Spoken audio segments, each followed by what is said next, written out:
បាទសួស្តីបងប្អូនទាំងអស់គ្នានៅក្នុងបណ្ដាញ YouTube ហើយថ្ងៃនេះ Rad TV Channel ម្ដងទៀតហើយថ្ងៃនេះ Rad TV Channel ក៏មានចំណេះដឹងមួយទៀតហើយពីរបៀបធ្វើផ្ទៃបន្ទូលបាទ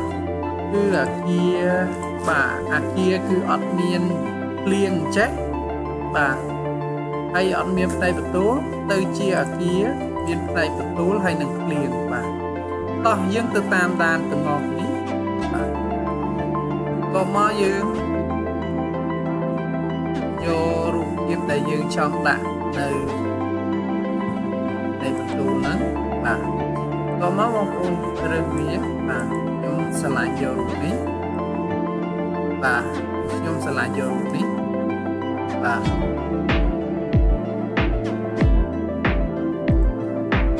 បន្ទាប់មកខ្ញុំយកបាទរូបមួយទៀតបាទខ្ញុំយករូបនេះបាទ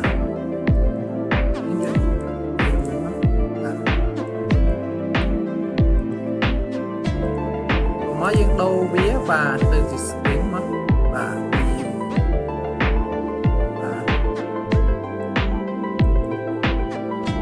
slide បាទវិញយើងដូរវាទៅ slide បាទមកវាមានប៉ុណ្ណេះអញ្ចឹងយើងចុច control លេខ0ឲ្យវាធំបន្តិចបាទបន្ទាប់មកយើងយកភ្លៀងមកដាក់វាបាទខ្ញុំយករូបភ្លៀងនេះបាទអញ្ចឹងយើងយករូបភ្លៀងនេះបងប្អូនយកមកដាក់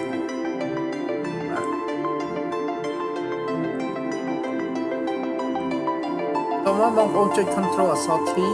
បាទរួមវាបាទចាំទៅរួមវាប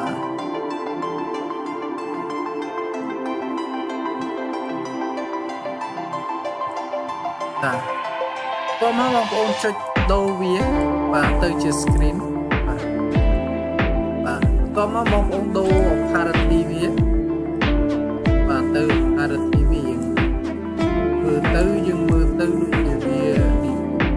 មើលទៅឲ្យភ្លៀងវាគ្រាប់ភ្លៀងវានៅយើងដូរបាទ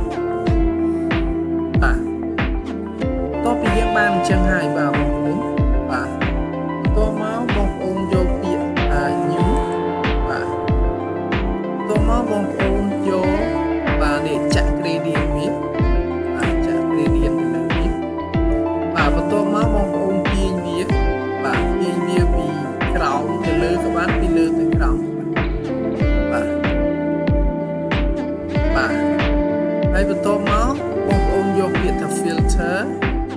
បាទយកពាក្យថា render យកពាក្យថា different cloud បាទ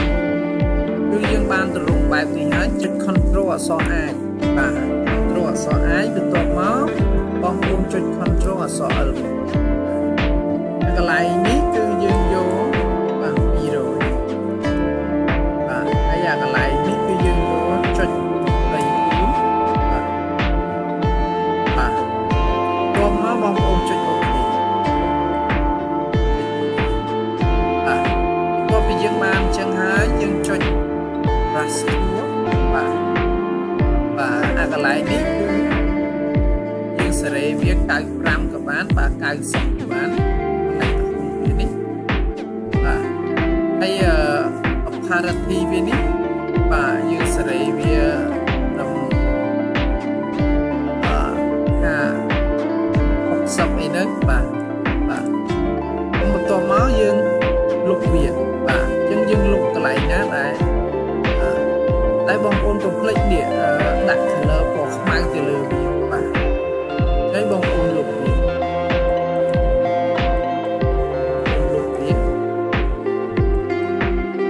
កន្លែងណាដែលបងប្អូន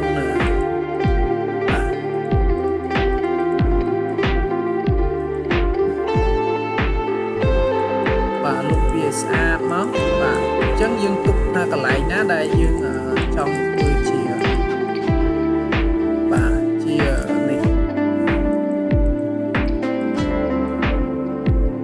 យើងមើលវាថាកន្លែងណាដែលយើងគួរ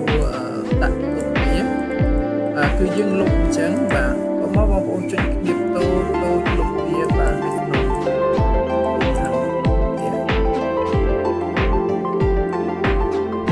បាទចុចវា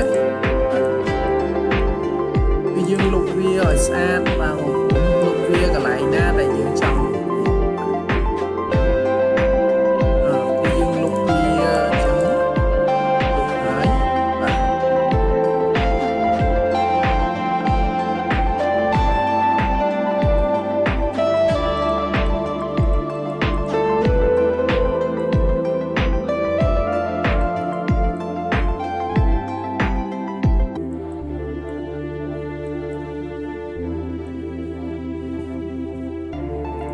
បាទគឺយើងលុបវាអញ្ចឹងហើយបាទបន្ទាប់ពីយើងបានលុបហើយអញ្ចឹងយើងដូរវាបាទយើងដូរវាតែទីយើងលុបវាហើយបាទទៅ screen បាទយើងដូរវាទៅ screen តោះមកយើងចុច control អក្សរ L បាទ control អក្សរ T បាទតោះមកយើងបរួមវាបងវាឲ្យយើងដូចបាទមាន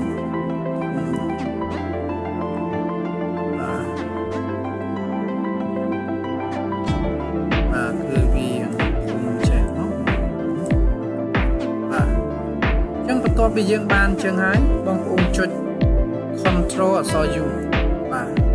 បន្ទាប់មកបងប្អូនចុចនេះ color right នេះបាទបន្ទាប់មកបងប្អូនចុចកន្លែងនេះដាក់វាបាទ225បាទតោះមកបងប្អូនវាយើងសេរីវាឲ្យស្មើទៅឲ្យវាយើងធំបន្តិចបាទតោះមកចុចអូខេបាទឥឡូវគឺយើងបានហើយបាទបងប្អូនគឺយើងបានហើយបានរូបបាទជាផ្នែកបន្ទូលហើយបាទបងប្អូនហើយអរគុណច្រើនសម្រាប់ការតាមដានទស្សនារបស់ Rad TV Channel ជាចុងក្រោយនេះក៏សូមជូនពររបស់បងប្អូនជួបតែពុទ្ធពរទាំងកម្មបតាគឺអាយុវណ្ណៈសុខៈពលៈបដិភិនៈ8គឺទេឡាអរគុណជួបគ្នានៅវីដេអូ